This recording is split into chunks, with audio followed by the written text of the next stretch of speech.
Hey, last year obviously didn't start well, but it finished pretty good except for the last series. But what are you seeing that makes you think you'll hit the ground running this year with this team? I haven't even got there yet, to be honest with you. It's a brand new group, brand new year, so we'll approach it that way. And there will be some familiar faces that we saw last year that were a part of large parts of last year, but it's a brand new year. When you have so many new faces, camp is really, really important, right? Absolutely. And sometimes it's different for everybody. The old adage of everybody fighting for jobs and everybody, it's not the case at this level, and frankly at the NHL level either.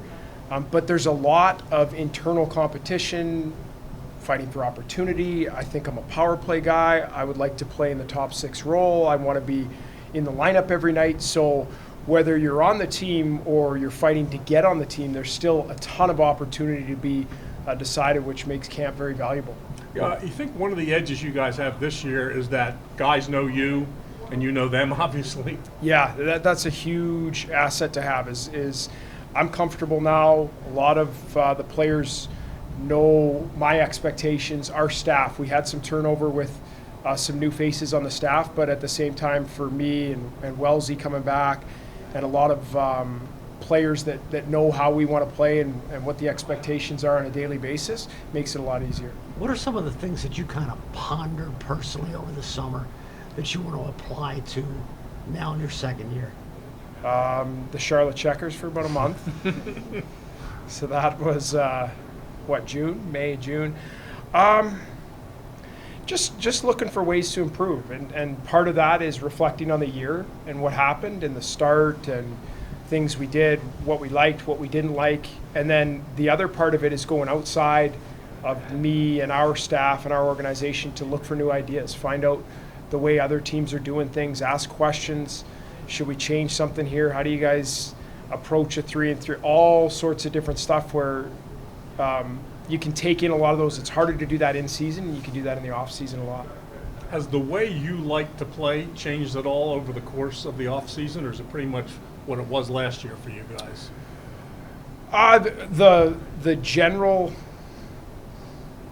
idea of how we're going to play is the same, and the detail, some of the structure will change, some of the finer details of things that we do on the ice that maybe you won't necessarily be able to identify, but the core beliefs of our team and how we're going to play and how we're going to practice and how we're going to approach each day won't change.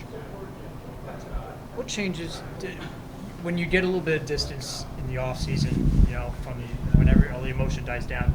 Did you have any different impressions or takeaways than you did maybe right after the playoffs?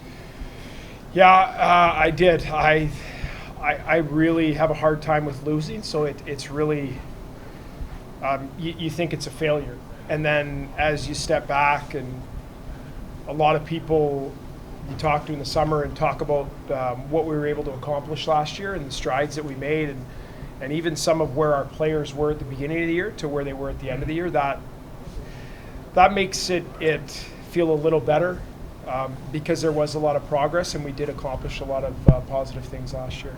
How do you think you're different, if at all, from last year this time as a coach after a full year? Really good question. Learned a ton last year, and I believe I'm a better coach for it. And I don't take any of the things that went on last year lightly. I reflect on them, think about them. How can I get better?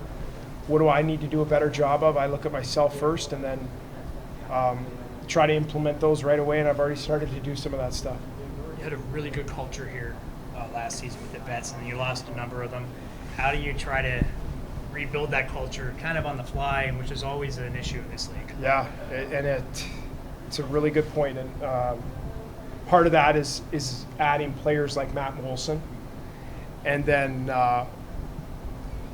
trying to, as quickly as we can, get guys caught up to speed on what we expect and how we carry ourselves and all the stuff that I talked about with these guys all last year, and hopefully it'll be an easier process this year and a more seamless process. With this is what it's about here. This is how we're going to do things and go about our business. Will you stress starting quicker, given that you guys did not start quick last year?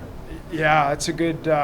So I'll tell you this: I talked to the guys about taking advantage of these 12 days to put yourself in a spot where you're setting yourself up for success. And so that's 25 guys coming together. Okay, what am I doing for these 12 days? Whether it's I play 1 exhibition game, 2 exhibition game, I have 10 practices, I've got 8 workouts with Mike Wett, all the different stuff. What are you doing in these 12 days to try to get yourself ready to hit the ground running? Because the one thing that you can control as an individual player is your preparation. Doesn't always mean you're going to start out of the gate red hot, but why would you want to hit your mid-season form in December? Why? Why not hit it in October?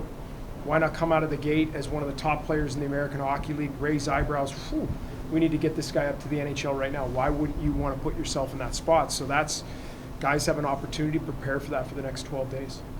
You're going to get some guys sent down who probably won't be too happy to be here and maybe a little disappointed or shocked or whatever range of emotions.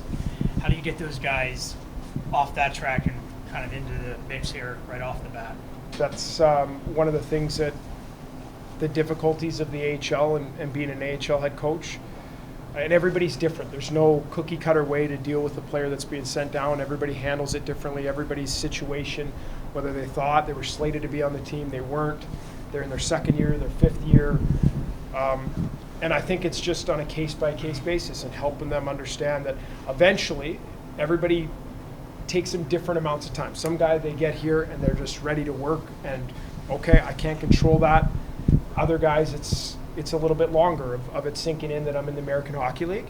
But at the end of the day, at some point, it's going to get to a spot where, okay, how am I going to control my situation? All you can do is put everything you've got into this right now, and then however the cards unfold with you going back to the NHL or getting an opportunity, you can't control that. But you can control what you do down here. And us as a staff and as a coach, I'll do everything I can to help you get back there and improve your game. And if you have that approach, then I think good things will happen to you eventually. And I think, just sorry to add one, I think that's to the point of last year. That's what Riley Barber did. That's what Aaron Ness did. That's what Nathan Walker did. That's what Jason Megna did. And look what they get this summer. Guys like that, they have that, obviously, that push and that drive. And so that's a fine line, I imagine, that they're successful because they have that, but how do you sort of manage to tamper that down and to get them to try to see the bigger picture? It's a challenge because they're frustrated that they're not in the NHL and want to be there and believe they are, and they're right to think that. But those decisions and circumstance are out of their control. So what those guys did last year is eventually it comes to a point, all right, I'm going to do everything I can in this league to show and to prove to not just Washington, not just Hershey, but the whole hockey world that I'm an NHL player. And then when you do that, now opportunities come your way in the summer and you're in some contracts and you're in some money. Anybody else? Good. Good. All right. Thanks, Carl. Thank you, folks. See you See you guys.